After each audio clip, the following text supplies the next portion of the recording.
you will prepare for in 45 minutes. I will ask you to send it to me.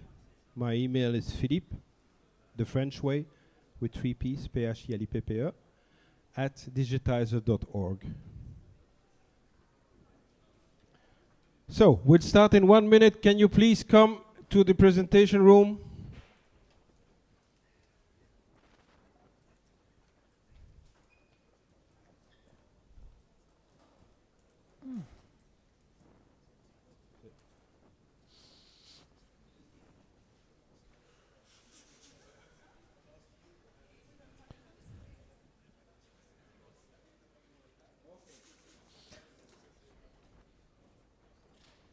Right, let's start. 30 seconds. We are counting down.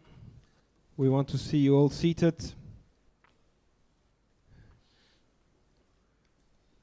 Serge and I were said, oh, we need to do something fun, but if you're not all seated, we won't start doing something fun.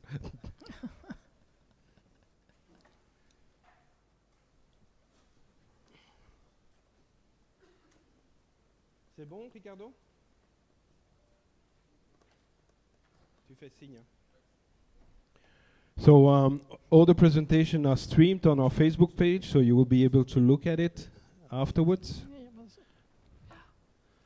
And as soon as Ricardo gives me the heads up, we can start with the presentation.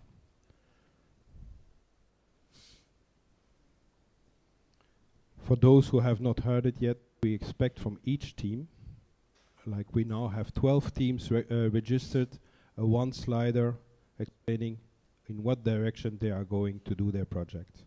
And you send that slide to philip@digitizer.org. And this is how you fill a gap when the streaming is not ready yet.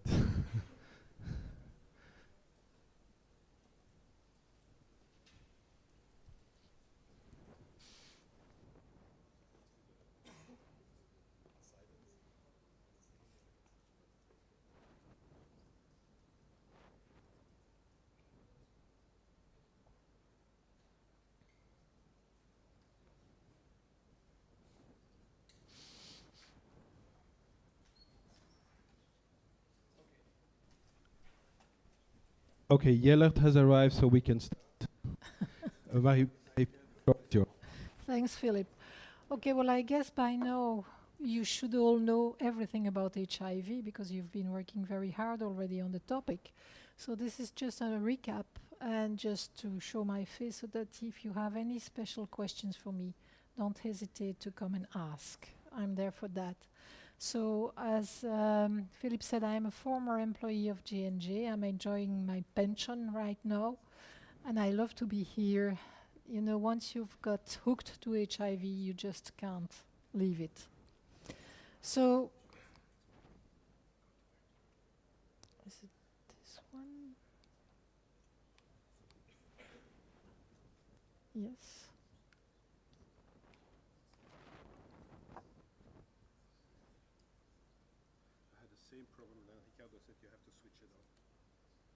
Ah, that helps. Okay. So the first notion is something that a few definitions. So AIDS is the acquired immunodeficiency syndrome, and it is a result of infection by the human immunodeficiency virus. It's characterized by opportunistic infections and cancers, and if untreated, it is fatal. HIV is the culprit. It's a retrovirus. That means that once you're infected by HIV, you will not get rid of it. And that virus resides and replicates in the corner cells of your immune system, the so-called CD4 cells. And CD4 is certainly a term you will encounter in some of the databases. And the virus just destroys the CD4 cells, which means that it also destroys the immune system of the infected individual. And HIV is transmitted by blood and sexual intercourse. It is not transmitted by shaking hands with an infected person. It is not transmitted by mosquitoes. All kinds of legends that are very difficult to kill and still go around. Now, what happens in an individual which is infected by HIV? Well, I've represented the individual as a test tube. I'm a virologist. I've been working in the lab for quite some time, and so a test tube is my environment, I would say. So before the person is infected, the person has, and those are pictured in blue, the CD4, the famous CD4 cells in the blood. Once the virus infects, it is going to penetrate into the CD4 cells, as I said, it's going to kill those cells. So all of a sudden, the number of CD4 cells disappears and diminishes dramatically. This is what is called the immune deficiency, because the immune system is going to not shut down, but decrease in efficiency very rapidly. So then there is a phase after the acute infection where there is what we call the chronic infection, and where the virus more or less rapidly continues destroying the immune system, and finally, upon a certain threshold, the syndrome develops. The patient gets a lot of opportunistic infections and eventually dies. This period can last sometimes a very short time, and even within weeks or months, the patient evolves to AIDS, or this sometimes can last for several years. It's very unpredictable. So what does the treatment do? Well, the treatment has as target that an HIV infection does not result in AIDS. And so it does so by controlling the virus replication. And if the virus does not replicate anymore, there is no further damage to the immune system. And also, very important, if the treatment is efficient, is effective, it prevents transmission. The treatment is essentially composed of 3 different anti-HIV drugs, also called antiretrovirals, or in abbreviation ARVs. And the target is to bring the levels of the virus in the blood to what we call undetectability or full suppression. And that can be quantified by a test which is called a viral load test. And typically, undetectability is below 10 virus particles per milliliter of blood. Also, if the replication of the virus is controlled, obviously the virus cannot evolve anymore, and there is no selection of resistance. But one big caveat, of course, of the treatment is that this has to be taken every day for the rest of the life of the patient, which is a very high burden. So somebody alluded earlier to the 90-90-90 treatment target and said, okay, we have 90% on treatment. I can't remember which are the 2 other 90s. Well, the first 90% is that the target is to have 90% of the individuals infected with HIV diagnosed and aware of their status. This is a very important addition, especially in resource-limited countries, because you can be diagnosed, the result can be in the lab, but the result has also to go to the patient. And so the first target is really to have 90% of those who are infected diagnosed properly and informed about their status. And then the next step is to get 90% of those on treatment to control the virus replication. And then the last 90 refers to 90% of those who are on treatment should have their virus completely controlled. So this is a very, very ambitious target. I think there is maybe one country in the world or two countries in the world who have reached that target. One is Sweden and the other is Botswana. The other countries are still struggling to get there. And even Belgium is not there yet, for instance. And I don't speak about the US. So how can we control the virus? And this is just a bit of science, but just to show you, this is the replication cycle of the virus, a nice cartoon. And those are the different steps in the replication cycles for which drugs, antiretrovirals, exist that can block the replication of the virus. So it's by combining drugs from those different classes that we can hope to control the replication of the virus and get the patient undetectable. So the first case of AIDS was diagnosed or was identified in 81, and already in 87 a first drug appeared that was able to inhibit the replication of the virus. But obviously that drug was alone, and so whereas it did help for some months, afterwards resistant virus would be selected and you would have resistance against that drug. And in the first years of the treatment era, we had only drugs from one class with cross-resistance among those drugs.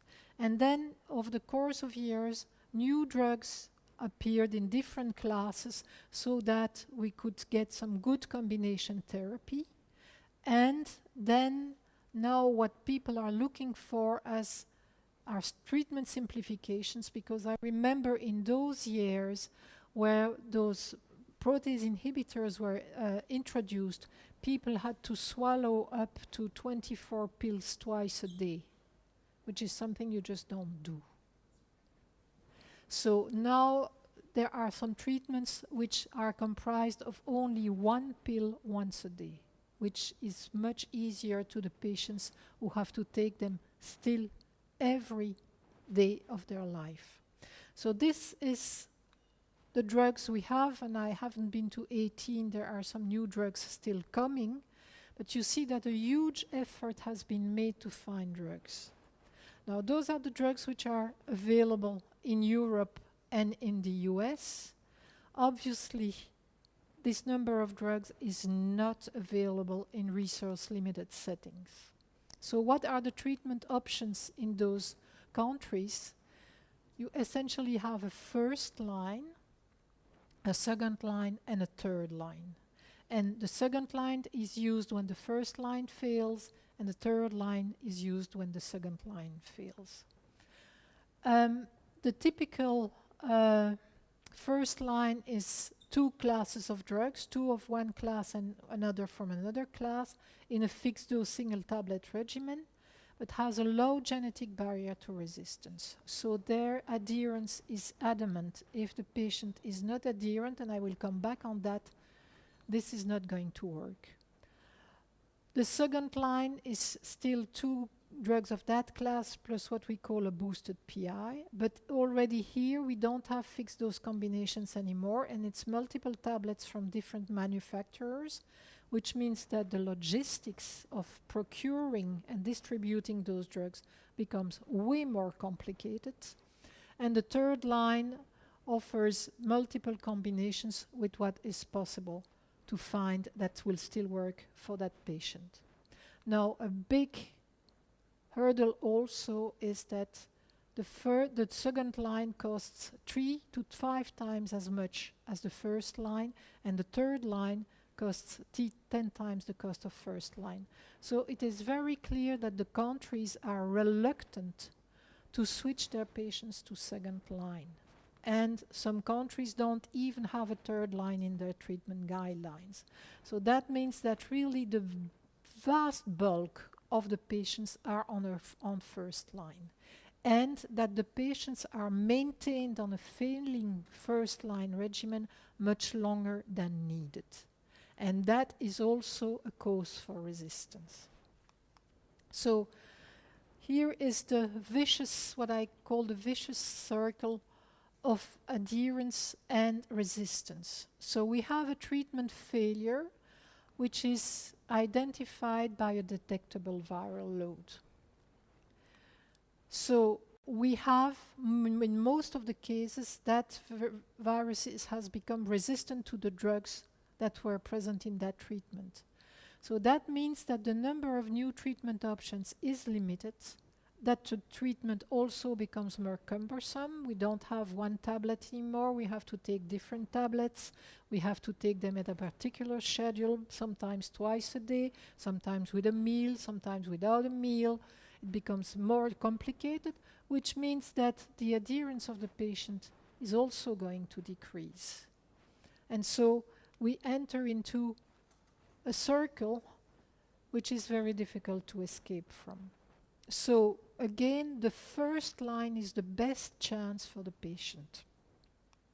So how is resistant HIV selected? This is just for your information. So the population of HIV virus, which is here represented in an untreated patient, comprises mostly what we call wild type or drug susceptible virus, but already contains viruses which are resistant to some drugs, even if they have not been exposed to that drug, because the virus is a very sloppy virus. It replicates very rapidly. In every infected individual which is not treated, about 10 billion virus particles are produced every day. But the virus, to do that, goes very fast and does not control what it is doing. So when it makes copies of its genetic material, it makes mistakes. And it doesn't correct the mistakes. And some of those mistakes can cause resistance to particular drugs. And so that's why you definitely need to get all this population under control, and that you do by exerting drug pressure or administering 3 drugs, and we see that over time the viral load as measured in the test decreases to come to an undetectable level. And this is the situation you want to keep as long as possible with your first line regimen.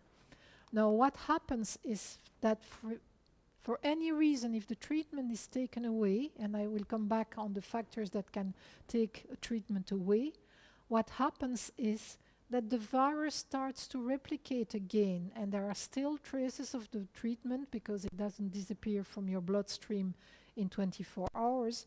And so the resistant viruses who were there now get a selective advantage because they can replicate in the presence of the drug. And so you end up with a population of viruses which is very much enriched in resistant viruses, which means that you will not respond to the treatment that was originally applied. And this is the time when the patient needs to be switched to a second line or a third line therapy. So just to show you what I was telling you, this is one gene of the virus, and we've been analyzing the genetic material, coding material for that gene. And those are clinical isolates of HIV. And you can see that there are about 30,000 sequences or different viruses in this picture, and you can see that no 2 viruses are identical. Each colored dot represents a change as compared to the original virus. Some of those can cause resistance, and so you can see that the virus is actually able to accumulate a lot of mutations and still be infectious and still cause AIDS. So that virus has now become resistant and will not respond to the treatment anymore. So just to show you that HIV is capable of changing, of mutating very heavily, and that is what we are fighting against. And that's why really the treatment needs to be efficacious. So how does this work to monitor the patients in limited resource countries? Okay, so they start on antiretroviral treatment of first line, and after 6 months their viral load is measured. If the viral load is below a certain threshold, they are continued on this same regimen. There is no reason to change. And every year they will get a new test. And as long as they remain below that threshold, they will be kept on this first-line regimen. If after 6 months the viral load is above that threshold, then there can be different reasons for this, the main being adherence counseling. Then the patient is taken into a special program where he is asked, do you take your meds? When do you take your meds? If you don't take them, why don't you take them? Can we help you in taking your meds? And so on. And within 2 to 3 months, a new viral load is performed. And depending on the countries, some countries get a very good result and can resuppress about 50% of their patients, which will then go on in this loop, hopefully, but will be monitored for adherence very regularly. Or the viral load is still above 1,000, above this threshold, and then most probably the virus has become resistant and the patient needs to be switched to second line. Okay, so that's what is happening in those countries. As compared with what we are doing here in the Northern Hemisphere, this test, this viral load test, is done before we start treatment, is done then 3 months after the treatment is started, and then 6 months, 9 months, 12 months. So we monitor the patients way more than we do in the the low and middle income countries. That can show us that if we start, we have a baseline value, so this viral load should be lower than the one that was at baseline. And so we can monitor whether the viral load is going down. Also, by doing it every 3 months, we can monitor much faster if a patient is on a failing regimen and switch that patient immediately, because we have the resources to do that. In those countries, low and middle income countries, they just cannot afford it. And also, it is when you have millions of people who are on treatment, you have to do so many tests that it is not feasible anymore. So that's why the algorithm is to do it every year, which means that those patients are less well monitored than they are here. And so it can happen that somebody who had a viral load below the threshold fails 3 months into that year, but is kept on that failing regimen for 9 months, which means that the virus is going to replicate in the presence of the drugs, because we consider that patient to be adherent, and so that virus is going to accumulate resistance mutations and get up to a very high level of resistance. So what happens once a patient becomes resistant? So this is a population of infected individuals which are all put on first-line therapy. So in the majority of those patients, the virus becomes undetectable, and this pregnant woman will give birth to a child which has a very, very high probability of being uninfected as well. So we consider that by treating the pregnant woman and keeping them on treatment, the chances that the child is infected are below 2%. If the pregnant mother is not treated, the chances of transmitting the virus are around 30 to 40%. So this is a major achievement, okay? But what happens in the patients who are not suppressed for any reason? Those patients are on treatment, they believe they are doing well, and so they can transmit the virus to other populations of an infected individual, but on top of this, those individuals will be infected with a resistant virus, which means that when they are diagnosed as being HIV infected, they will be put on first line, but that first line is not going to work on that virus. So we increase there the risk, of course, of transmission to the newborn, and we also have a population which is increasing of people infected with resistant virus, which can unknowingly transmit resistant virus as well. So you see that the problem of resistance, because it is not monitored properly, can become much higher in low and middle income countries than it is in our countries. So what are the factors that can influence adherence? Well, the first one is, as I said, treatment each and every day for the rest of your life. Okay, I don't know how many of you have a chronic disease that requires that they take medicines every day. There are days you are fed up. You don't want to think about your disease anymore, and so you get really a treatment fatigue. You also have side effects. There are no drugs who have no side effects. If there are no side effects, that means that the drugs don't work, don't do anything. Okay, also because you have been treated, you have become undetectable, you immediately feel better.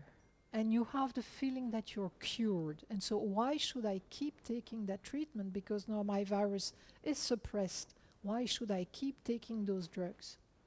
And then, of course, you have HIV, but you can have other ailments that will require treatment.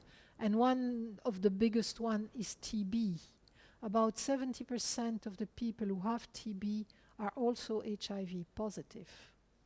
And there are interactions between the treatments for HIV and the treatments for TB, which means that you have more side effects, that you have to take sometimes the treatments for TB, decrease the levels of the HIV treatments, so you have to take more, so your treatment becomes way more complicated. So those are all factors which are linked to the fact that we are human beings and definitely not perfect, and luckily so. Another reason for adherence, for non-adherence, is the access to treatment. Drug stockouts have been mentioned several times. So you can imagine that in low and middle income countries, they have to deal with huge logistics issues to get those treatments into the remote health centers. And so sometimes, yes, there is none left and the patient comes and has to go back home without treatment. That is coupled to the fact that they usually don't live very close to the health center, which means that they have sometimes to go one day and come back the other day from the health center, sometimes with nothing. But also, there is no social security. If you are not working, you're not making any money.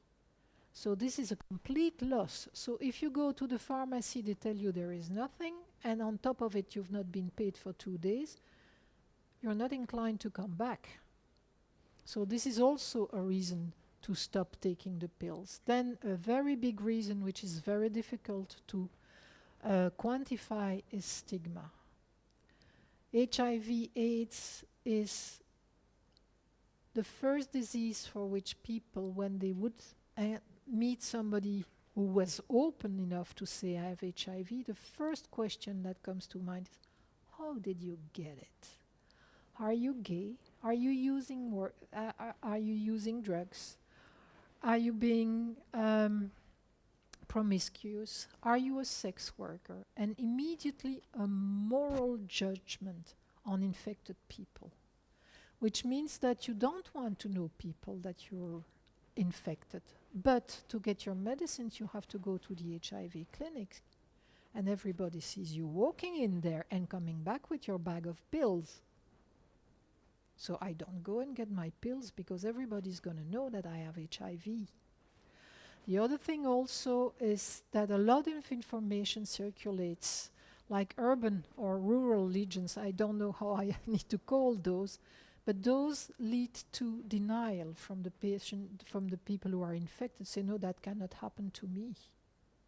This is a disease for people who misbehave, or this is a disease which is a punition of God or whatever, but not me.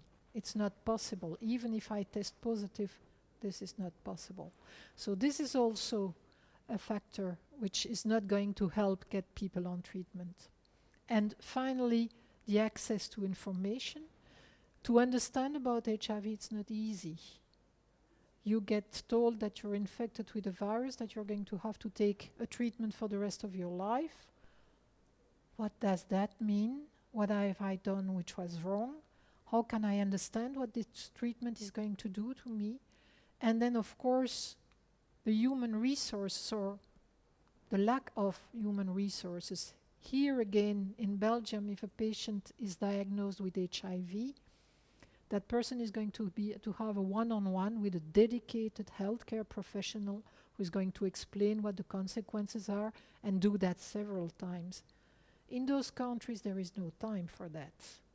The information session happens with 10, 15, 20 people. So nobody there is asking a question. They all get the same information, and nobody there is showing that I don't understand what this is all about, or whatever. It's very different from here. And so again, I get all that information in one session. I have no opportunity or very little opportunity to ask questions. And I have to go home with that information, and everybody hopes you have understood it. But it's not easy either. Okay, so then to give you an example about the fragmentation of data, I'm currently still overseeing a project in a very small country, which is called Lesotho, which is a landlocked country in South Africa. Country about the size of Belgium. It's also a kingdom, but they have about a quarter of their adult population is HIV infected, which is definitely not like Belgium. It's also very high because the lowest altitude in Lesotho is 1,400 meters, so that's not like Belgium at all either. But it has, like Belgium, 10 districts or provinces. And you can see from this map of Lesotho that you have different actors depending on the different districts. They have been very much helped by the PEPFAR, the US presidential plan for accessing drugs. But already some of the districts have now been removed from the plans, because it's not because you have it one year that you get it the next year, but also those are the main NGOs which are busy in Lesotho. So they are all collecting data, but they don't talk to each other, because they all have their particular project, their particular topic. For instance, Solidarmed is trying to implement resistance testing in this district.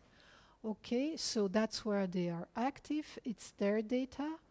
ICAP has been doing surveys in different countries in Africa about the HIV status of the different countries.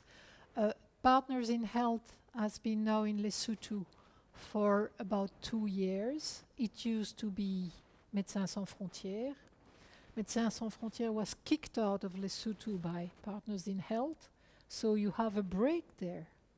MSF has some results. Partners in Health have other results because they have another focus. And so what happens with all that data, nobody knows. It's very difficult to find out.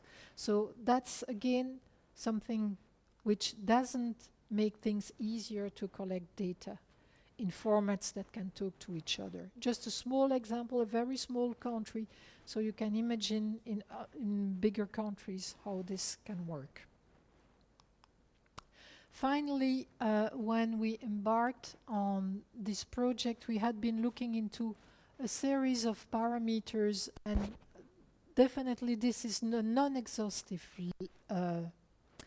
list, but we have been trying, because this is the very difficult thing to find. There are very little resistance studies in Africa, because there is no access to resistance testing. To do a test it costs between $200 and $300, which means that it just doesn't happen.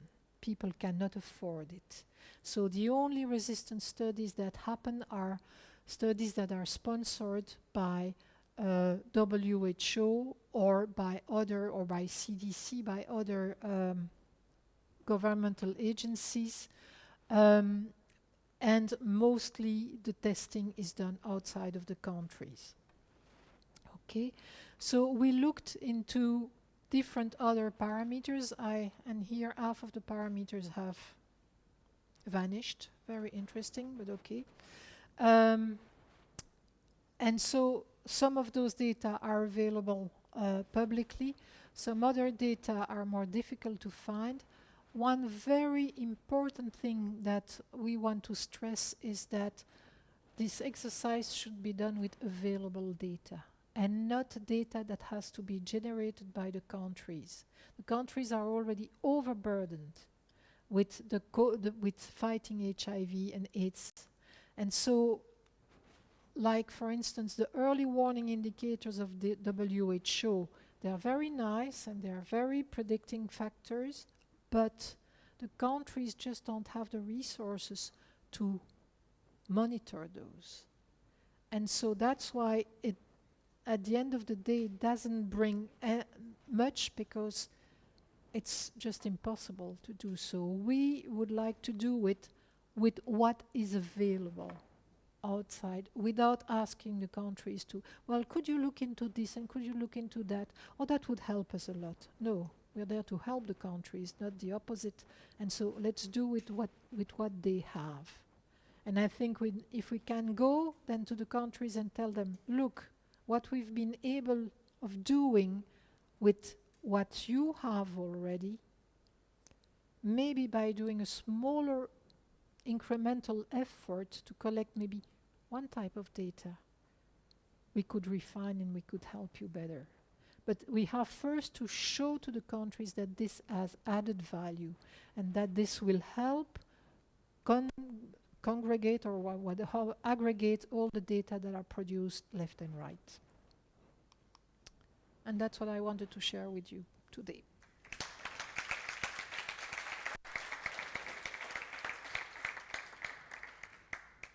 We have time for questions, and my Pierre cannot be here tomorrow, so if you have questions, take your time.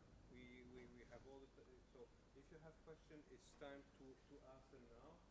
If I find back my microphone, you leave to be able to. I don't. Hold on, I'll get you a microphone. Somewhere. The one that you got there.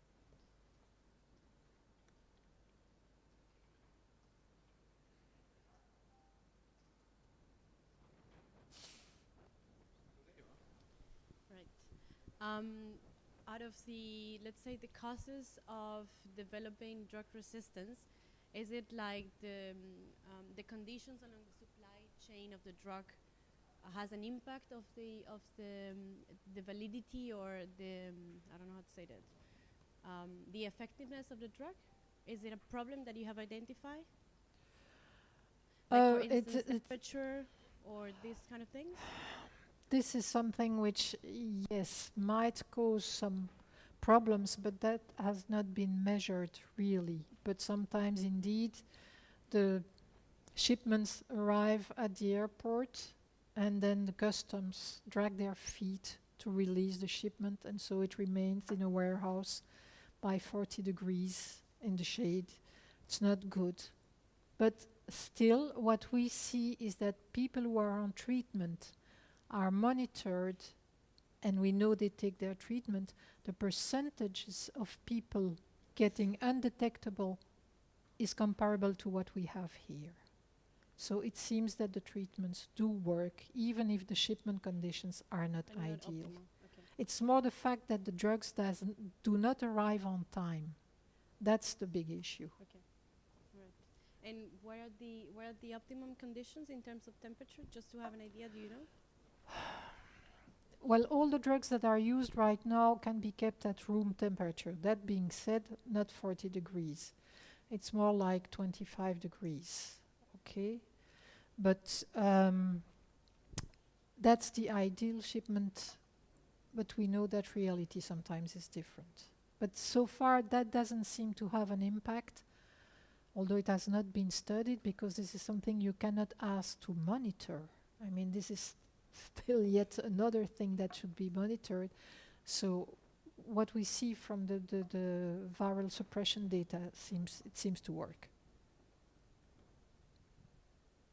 Another question?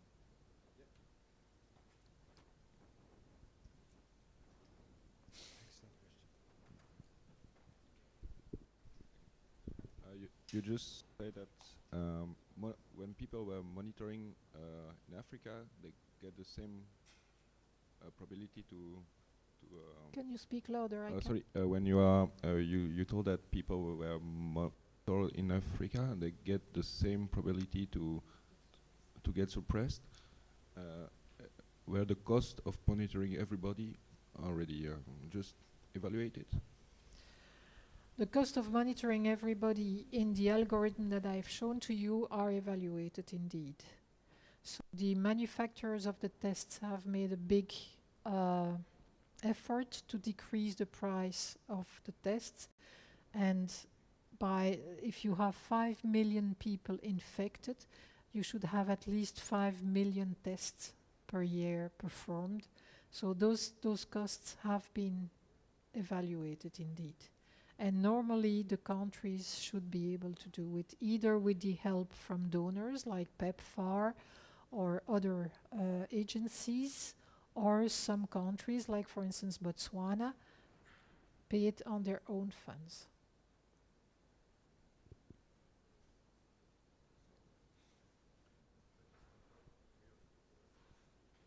But it's being rolled out. Okay, so not everybody gets a viral load right now because you need to build up the capacity to do that. It's a test which is rather complicated. There are big machines that can do those automatically, but you have to implement all that, and the big challenge is not so much to perform the test itself, but it's to get the samples to the lab, sometimes from very remote areas, and then to get the results back to the treating physician or nurse and the patient. That's a huge challenge because in many, many countries it is still done on paper. So that's also a big challenge. Another question? Yeah, it's a pretty basic question actually about the 90% diagnosed. How do you estimate the 100%? Is it because countries have to implement a random sampling of population to know how many infected people there are? No, the estimates of the prevalence are the estimates that are published every year by UNAIDS. They have developed a model, and I'm a virologist, I'm absolutely not a data scientist, but they have a model, and the estimates they provide until recently were mostly based on the proportion of pregnant women who would present at the antenatal clinics and who were infected.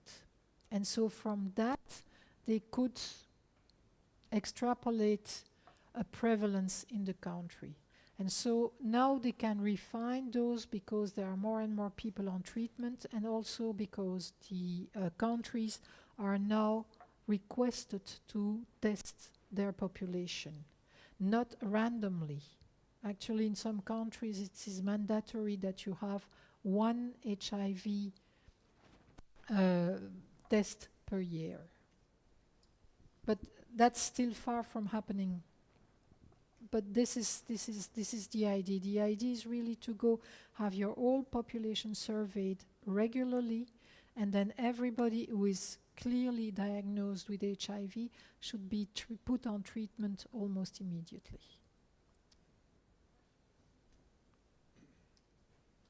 Ladies first. I'm going to pass the question to my friend from Lantana. Okay. The question was the diagnosis is it, what is the lowest level of health facility that it is done? And for the treatment, what is the lowest level of health facility where they do the treatment? Is there any rule in that? Well, the testing for HIV infection is actually done even outside the health facilities.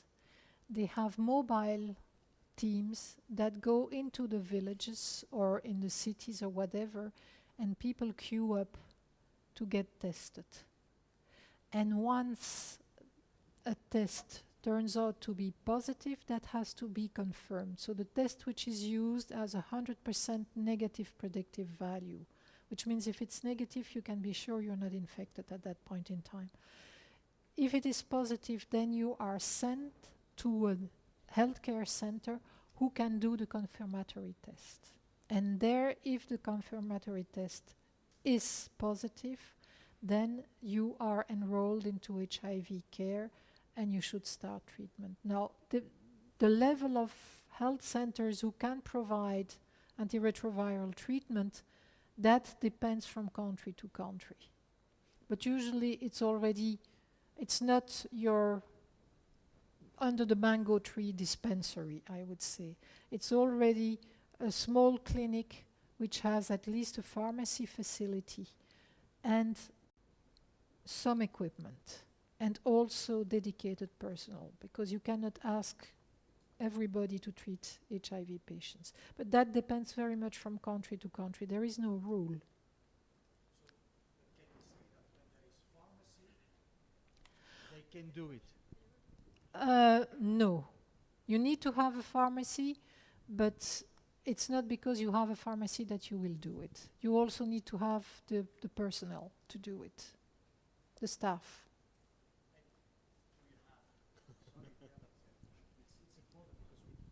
It's important. Do you have an indication about number of staff versus number of non-qualified staff that might indicate they can do treatment, yes or no? For instance, 40% qualified staff versus 60% non-qualified? No. No. No, and again, this depends very much from country to country. That is, the country sets the rules and decides how much personnel is needed for that particular health center. There is no rule there, so that's very difficult to assess. Thank you.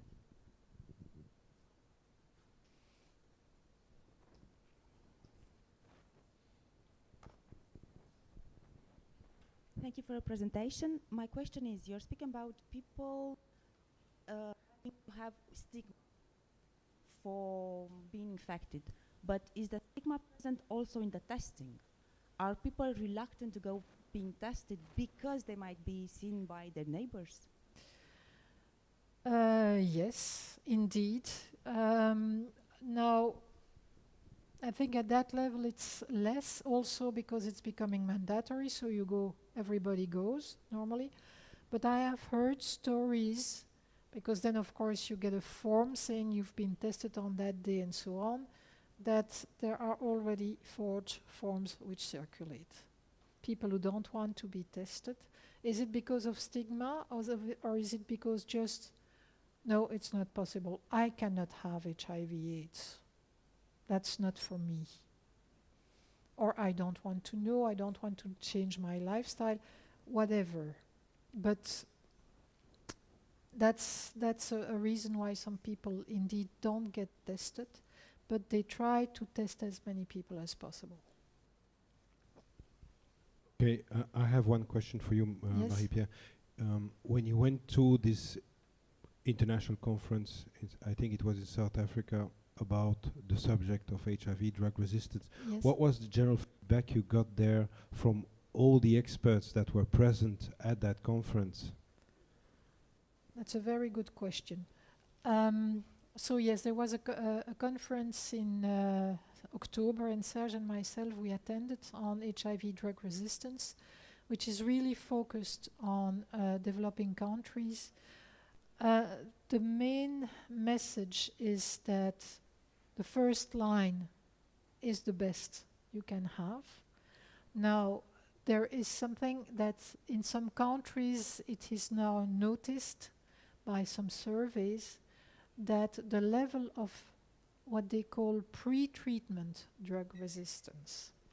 And what they mean by pre-treatment drug resistance are the patients who present to the HIV clinic to start on treatment. If the level of resistance in those patients is higher than 10%, so if more than 10% of those people are already resistant, the first line that is used nowadays will not do it anymore.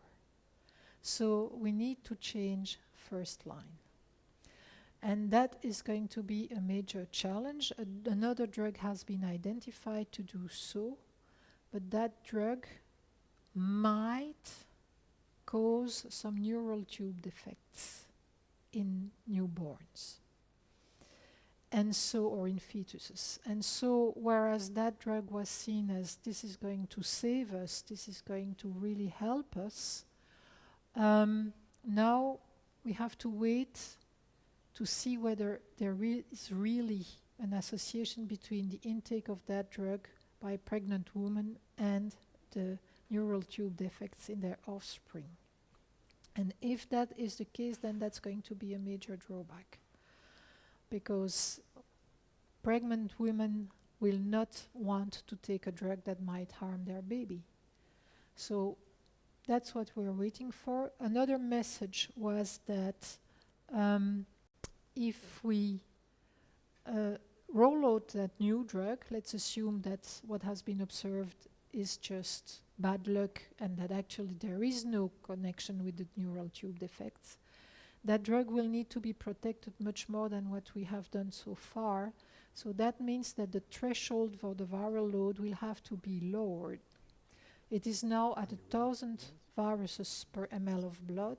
They will decrease it to 50 or 40 virus particles per blood. That means that about what is measured is that about 10% of the patients on treatment have the viral load between that lower threshold and the threshold of 1,000.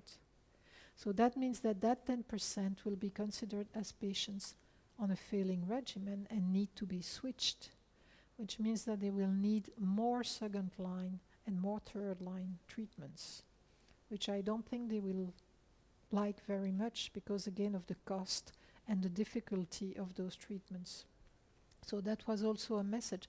Now, one thing which was also stressed is, and that's why I brought up the notion of pre-treatment drug resistance. Pre-treatment drug resistance, as I said, is resistance observed in patients who present themselves at the health clinic to receive treatment because they have been diagnosed with HIV. So it can be patients who are really completely naive, have never had treatment, but it can also be patients who have had treatment in the past, have stopped, and now come back because their situation, their condition has deteriorated, but they come and they say, no, I've never had treatment. And of course they don't recall what kind of treatment they have had and so on. And so they have now found, it was in South Africa, that more than half of the patients who are now initiated on treatment are actually re-initiated, which means that those patients have a very high chance of being resistant as well.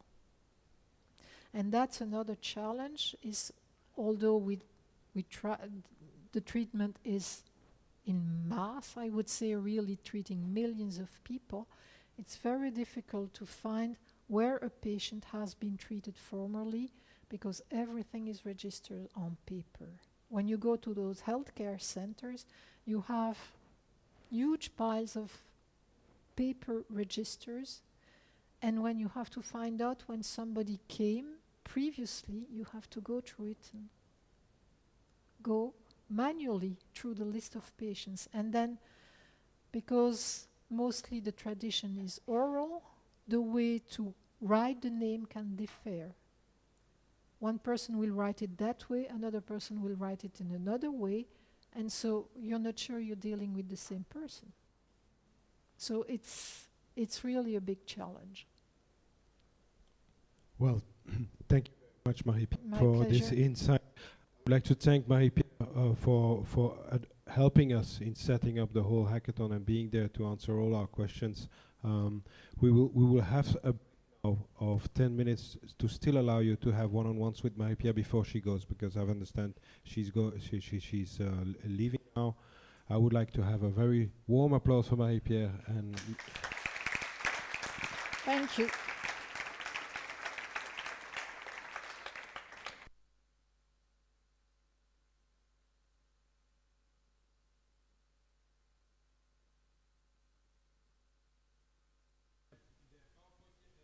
do it now. In 10 minutes we start again, and then we go for the presentations.